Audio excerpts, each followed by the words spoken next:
Okay. I haven't been here a while. I've been working on Wednesdays, so it's nice to be here again. My youngest daughter, Anna, emerged from the womb fat and voracious, ready for life, ready to take whatever she came upon right then. When she started nursing, she nursed so hard, she drew blood. For like 2 weeks. It was a nightmare for me, but you know, she just latched on and got herself fatter. She never slept. She hardly slept. It was amazing to me that this child would I'd put her to sleep, rock her to sleep, and 2 hours later she'd be wide awake, ready to go, talking in the bed. I had to take her out of the crib because before she could walk, she could climb out of the crib and fall onto the floor. So I just took the crib down, put the mattress on the floor, locked her in. You know, that was it. That's enough of you for the next 8 hours while I sleep. As soon as she could talk, she was opinionated, argumentative. Before she was 4, somewhere between 3 and 4, the 8-year-old kid next door showed her how to climb out of our backyard up the fence, and she would disappear, just like that. And she just drove me crazy. Fortunately, there were so many Anna stories, but fortunately, she was adorable. Big fat little face and big brown eyes, and she was cuddly and affectionate. It's a good thing because I let her live. And really, many times I didn't want to. I just wanted to kill her because she was difficult. When she started to school, she had no rules and boundaries. I have to say this. No matter if I would say no, she'd just ignore me. She didn't care. Her dad, no, never mind him. One time I bought her I was trying to potty train her, and I bought her a little portable potty so I could, and she pooped behind the door and put the potty chair on her head, took off her clothes and came out dancing. I said, well, I've lost that battle also. And it was just, it was like I was never going to win a battle with this child.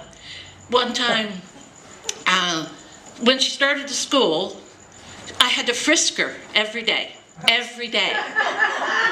Now, when you have to frisk your first grader, it's not a good thing.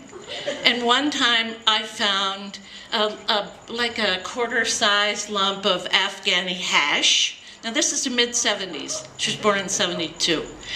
That my friend had sent me from New York for my birthday. I thought I had hidden it. But nothing was safe from Anna. And I said, oh my God, what are you doing with that? Why are you taking that to school? And she said, oh, Mommy, she said, it's show and tell day, and I wanted to show them the laughing dirt. Laughing dirt while I'm in jail. Get your ass out of here and go to school. That's the thing.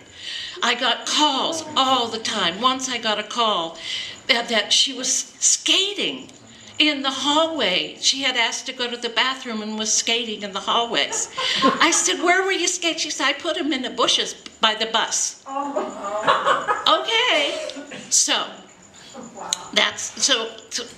anyway, Anna, it was just, I forgot where I was going with this story because there was so, back with I really did. So anyway, one Christmas, she asked for an KIneval jump track.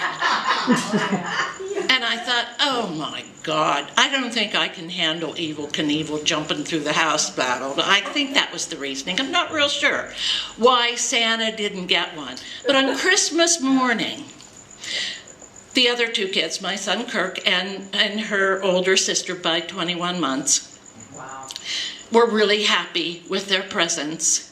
And whatever Santa brought Anna pissed her off big time. And she said, I hate Santa. Santa is a mean, mean man. And he's ugly, too. Do you ever notice that? He's ugly. And I'm never going to sit on his lap again. I'm never going to ask him for anything again. I don't want anything else to do with Santa. And she ran to her room. And she cried. And she cried. And I felt terrible. Santa was a bitch. So I got on the phone and called Kmart. I called every place I could think of, but Kmart came through. And they had an KIneval Jump Track. And I can't remember if it was actually Christmas night or the next night. My memory eludes me on this one. But I went there and I got an KIneval Jump Track. And it was a big thing. And, you know, and so I got it and I wrapped it up and I opened the flue in the chimney and jammed this present up into the chimney. And that night I said, hey, let's have dinner by the fire. Let's come in, you know, bring our plates in because it's chilly out and blah, blah, blah. And this was in Illinois. And so we did that, and I start this fire.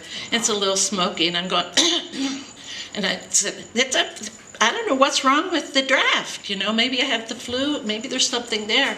And I look up and I said, God, it looks like there's something stuck. And I said, Anna, will you help me? You're little. Get under there and see what you can see that might be up there.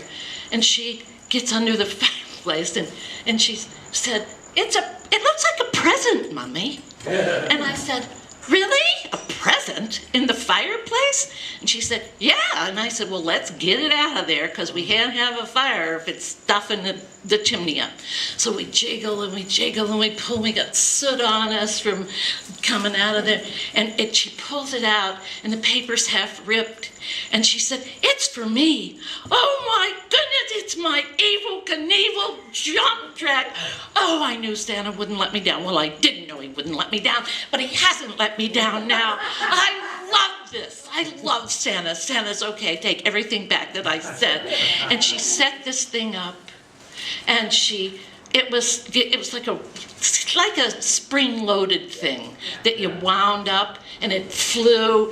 And I was telling my daughter, her older sister, that I was going to tell the story, and she said, "Oh yeah, that damn thing." She said she kept knocking the animals out of my family sunshine farm. She said, "I remember the cows just heading." She said, "Then finally we just all gave up and played with the KIneval thing because she destroyed everything because she could fly it. She got so good." And I was watching her one time, and I thought, she was so excited, and she was talking to, she became KIneval. That was who she was right then. And she was so into it. And the beautiful part of it was that she would wind him up and fly him through. She didn't care what she wrecked, but she'd fly him through the room, and he'd crash, and she'd say, "Get on up, get up." That wasn't a tough one. And she'd pick him back up, bring him back, wind him up, and get him ready to go again. And I thought, that's the lesson. That's the lesson. Thank you, KIneval, for teaching my kid this lesson of just no matter how far you crash, how bad the crash is, you get yourself up and you go again till you get it right. And then I thought, well, what's my lesson?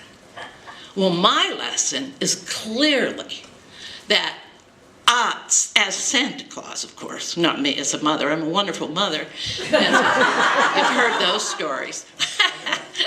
But as Santa Claus delivers the presents. Santa Claus doesn't know what's best for the child. He should deliver what they ask for if it's at all possible. Thank you.